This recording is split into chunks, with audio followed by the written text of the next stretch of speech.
अखिल भारतीय क्षत्रिय महासभा के राष्ट्रीय संगठन मंत्री अमित सिंह ने परिवार सहित हिमाचल प्रदेश का भ्रमण किया। इस दौरान कांगड़ा में एक बैठक में उन्होंने क्षत्रियों को संगठित करने वाले प्रदेश पदाधिकारियों के साथ विभिन्न बिंदुओं पर चर्चा भी की।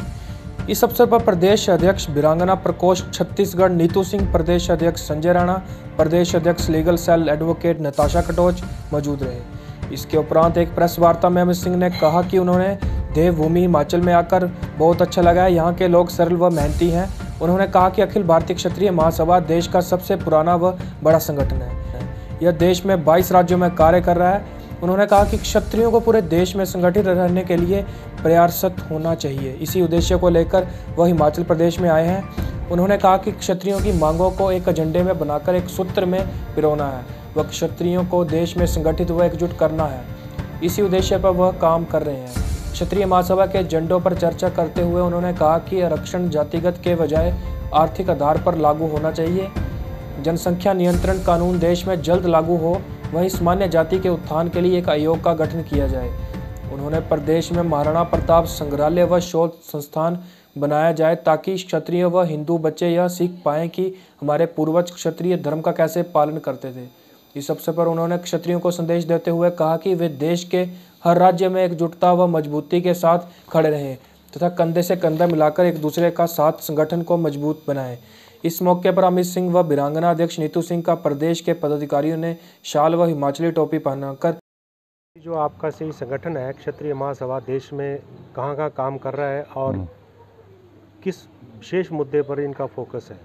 सर, हमारा अखिल भारतीय क्षत्रिय महासभा कुंवर हरवंश सिंह जिसके राष्ट्रीय अध्यक्ष हैं, राघवेंद्र सिंह राजू जी महामंत्री हैं, बच्चन सिंह राणा जी हमारे समन्वयक हैं।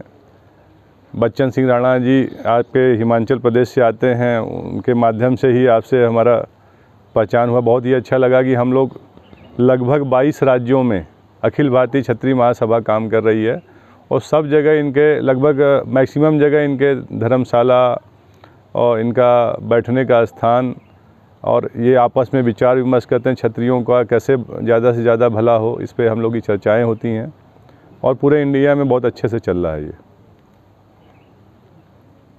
जनसंख्या नियंत्रण कानून हमारे देश में बहुत जल्दी लागू होना चाहिए। जैसा कि हमारे देश की जनसंख्या काफ़ी बढ़ रही है और घुसपैठिए भी बहुत आ रहे हैं, इसलिए उसका कोई भी मापदंड नहीं है। बाकी देशों में सब नियम कानून रहते हैं, तो यहाँ भी जल्दी से जल्दी लागू होना चाहिए। और हमारा ये मांग है कि यहाँ महाराणा प्रताप शोध संस्थान होना चाहिए यहाँ पर, जिसमें क्या है कि अपने क्षत्रिय बच्चे और हिंदू धर्म के बच्चे आकर सीख सकें कि हमारे पूर्वज क्षत्रिय धर्म का कैसे पालन करते थे। और हमारे यहाँ जो है जिसका बहुत दुरुपयोग हो रहा है, इसके लिए नार्को टेस्ट होना चाहिए। जैसे ही कोई भी दलित एक्ट का उपयोग करेगा तुरंत उसका नार्को टेस्ट होना चाहिए, क्योंकि इसमें दुरुपयोग ज़्यादा हो रहा है और गलत जो है इल्ज़ाम ज़्यादा लगा रहे हैं लोग। इसलिए इससे दलित एक्ट जल्दी से जल्दी इसको जो या तो बंद कर दें, नहीं तो तुरंत नार्को टेस्ट करें। इसके साथ आप सर अभी क्षत्रियों को क्या संदेश देंगे आप? हिमाचल तो ऐसे ही पवित्र देवभूमि है, यहाँ पे बहुत ज़्यादा मात्रा में क्षत्रिय हमको यहाँ पे दिखाई दिए और ये हिंदू बाहुल्य क्षेत्र है। बाकी सब जगह अपने मुग़ल लोग आ गए, लेकिन जो है हिमाचल में कब्जा नहीं कर पाए, क्योंकि ये वीरों की भूमि है, देवभूमि है। हम ये संदेश देना चाहेंगे कि हिमाचल की तरह ही पूरे देश में क्षत्रिय जो है मजबूती से खड़े रहें और सब एक दूसरे का कंधे से कंधा मिलाकर साथ देते रहें और अपना जो ये 22 राज्यों में जो संगठन है इसको पूरे देश में इसको जो स्थापित करें। जय हिंद, जय भारत। जी, आप तो हिमाचल में आए हैं, तो हम आपसे जानना चाहेंगे कि आपका जो वीरांगना का संगठन है वो पूरे देश में चल रहा है, कैसा चल रहा है और उसकी क्या एजेंडे हैं? नमस्कार। सबसे पहले मैं बताना चाहूँगी कि मैं छत्तीसगढ़ प्रदेश अध्यक्षा वीरांगना श्रीमती नीतू अमित सिंह। हमारा संगठन लगभग 22 राज्यों में बन चुका है महिलाओं का, और तब संगठन तो बहुत पुराना है और महिलाएं भी इसमें पूरा जोश खरोश से संगठन को एक्टिव होकर समाज में अपना योगदान दे रही हैं।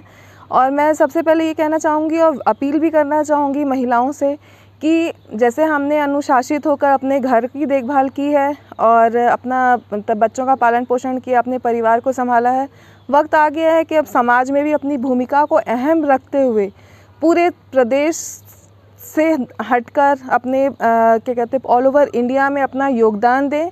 क्योंकि हमेशा क्षत्रिय जो होता है अपने समाज के लिए नहीं जीता। उन्होंने, हम इतिहास उठाकर भी देखें तो हमने हमेशा लोगों का क्षत्रण किया है। हमने लोगों को हमेशा अपने योगदान से उनको जीने के लिए प्रेरित किया है, बहुत कुछ सिखाया है। तो वक्त आ गया कि वो हमको पूरा इतिहास फिर दोहराना है, अपना पूरा योगदान देना है। और समाज की बात हम हमेशा करते हैं और समाज ही हमारे लिए सर्वोपरि है, लेकिन समाज से ऊपर उठ के हमें ऑल ओवर इंडिया में अपने देश का हिंदुत्व की रक्षा के लिए आरक्षण का विरोध हो, चाहे दलित, जो भी हमारे संस्था का एजेंडा है कि दलितों को जो एक्ट है उसकी वजह से बहुत दुरुपयोग होता है, उन सब का विरोध करते हुए जो भी सही स्थिति है जो देश से आगे बढ़े उस चीज़ को हमें आगे लाते हुए और पूरा योगदान देना है समाज में, अपने देश में महिलाओं को। धन्यवाद। तो हमारी जो अगर हम बात करें हिमाचल की, तो हिमाचल में महिलाओं का जो राजपूतों में जो मैं उसी की बात करूंगी, जिस हिसाब से महिलाएं काफ़ी शिक्षित हैं, काफ़ी अग्रसर हैं अपने क्षेत्र की तरफ, लेकिन फिर भी कुछ ऐसी महिलाएं भी हैं जो अभी इस शिक्षा के अधिकार से वंचित हैं। तो उनको भी इस लाइमलाइट में लाया जाए ताकि वो भी इस चीज़ में आगे बढ़ें। और महिलाओं के लिए तो यही कहेंगे कि वैसे तो वो घर परिवार बहुत अच्छे से संभालती हैं, लेकिन अब वक्त आ गया है कि वो आगे देश की प्रगति के लिए भी कार्य करें।